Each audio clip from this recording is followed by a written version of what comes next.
Growing up in the Midwest, my entire understanding of World War II basically came from the History Channel, Captain America, and my high school textbooks. Look, in America, World War II is the ultimate good versus evil story. It is the good war. And honestly, we are extremely proud of our role in it, as we absolutely should be. But living in Germany for the past 3 years completely flips the way you see history. Because over here, it isn't just a chapter in a textbook or a movie. It is physical. You can walk down a random street in Berlin and see actual bullet holes in the stone buildings from 1945. Or look down at the cobblestones and see the little brass plaques, the Stolpersteine, remembering the victims of the Holocaust. Seeing history from this side of the ocean made me realize that the American narrative we all grew up with has some massive, massive blind spots. There is a very specific way we are taught the war, and it leaves out a lot of reality. So we are going to look at 5 things Americans get wrong about World War II. And wait, actually, let me rephrase that. It is not necessarily that we are getting it completely wrong. It is that our perspective is just heavily filtered through our own national experience. Which makes sense. Every country does that. But we will get to the crazy part about that in a minute. First, I need to explain the absolute biggest misconception. Number 1. Who actually defeated the German military? I mean, if you ask the average American on the street, the answer is us, the US, with an assist from Britain. We landed at Normandy, we pushed to Berlin, we won the war. Get this though, if you look at the actual historical consensus and the sheer numbers, the vast, overwhelming majority of the fighting, dying, and destruction of the German military happened on the Eastern Front against the Soviet Union. Look, I know it feels deeply uncomfortable to talk about this, because of the Cold War and everything the Soviet Union became and did. But the scale of the Eastern Front is just almost impossible for an American brain to comprehend. Roughly 80% of German military casualties happened in the East. 80%. While American and British forces were fighting bravely, and I mean genuinely heroically, in North Africa, Italy, and eventually France, the Soviet Red Army was engaged in this apocalyptic, 1,000-mile-long meat grinder. Battles like Stalingrad and Kursk were on a scale that makes Western Front battles look almost small by comparison. We just do not talk about it much in American schools because, well, the Soviets quickly became our biggest enemy right after 1945. So we kind of quietly edited their contribution out of our mainstream cultural memory. Number 2. The timeline of the war. In the US, the mental timeline for World War II essentially starts on December 7, 1941, with Pearl Harbor. That is when the movie starts for us. But the war in Europe started in September 1939, when Germany invaded Poland. By the time the United States actually entered the conflict, Europe had been burning for over 2 years. Britain and its empire had been standing basically alone against the German Air Force during the Blitz.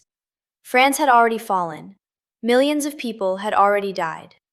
When you look at it from a European perspective, the American entry feels very late in the game. Obviously, the reasons for that are rooted in American isolationism.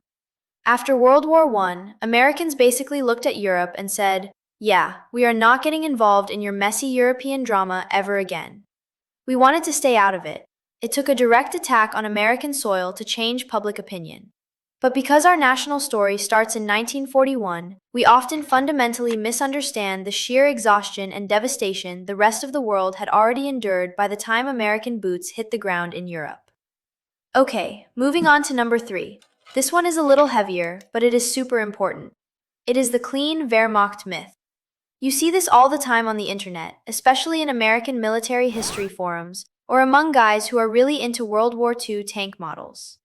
There is this persistent idea in America that there were the bad guys, the SS, the Nazi Party fanatics, and then there was the regular German army, the Wehrmacht, who were just, normal, honorable soldiers fighting for their country who did not know about the atrocities. That is completely false. German historians have spent the last several decades meticulously dismantling this myth. The regular German army was deeply, structurally involved in war crimes, especially on the Eastern Front, actively participating in atrocities and starvation policies that killed millions. The crazy thing is, the reason Americans sometimes believe the clean Wehrmacht myth is actually our own fault. During the Cold War, the US and West Germany needed to rebuild the West German military quickly to defend against the Soviets. So, Western leaders kind of helped push this narrative that the regular German soldiers were not that bad, so that we could justify putting former German generals back in charge of the new West German army. We literally helped create the myth that people still argue about in YouTube comments today. Which brings me to number 4, D-Day as the single turning point of the war. Look, the D-Day invasion in June 1944 is probably the most famous military operation in human history. The logistics, the bravery, the sheer scale of the Armada, it is incredible. But in the American pop culture consciousness, D-Day is the day we started winning. It is the day the tide turned. If you step outside the American bubble, historians generally agree the tide had already turned long before we landed on Omaha Beach. The Battle of Stalingrad ended in February 1943. That was the psychological and military breaking point for the German war machine. The German army was already on the defensive and in retreat across the east for over a year before D-Day even happened. Now, D-Day was absolutely necessary. It forced Germany into a two-front war and liberated Western Europe. But framing it as the one moment the Allies started winning ignores the fact that the German military was already bleeding to death in the snows of Russia. We just focus on D-Day because it is our story. It is our grand entrance into the European theater, and honestly, it makes for a much better Hollywood movie structure. And finally, number 5, the idea of a flawless, morally pure, good war. Because America was the only major power to emerge from the war richer, stronger, and with our mainland cities completely untouched, we tend to view the war as a total moral triumph. We were the undisputed good guys who defeated pure evil, and then we came home and built the suburbs. But living in Europe, you are confronted with the reality that war, even a justified one, is just an absolute catastrophe of human suffering. In America, we rarely talk about the Allied bombing campaigns.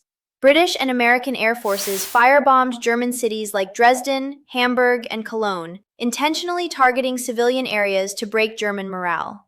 Hundreds of thousands of civilians, including women and children, burned to death in firestorms. Now let me be very clear here.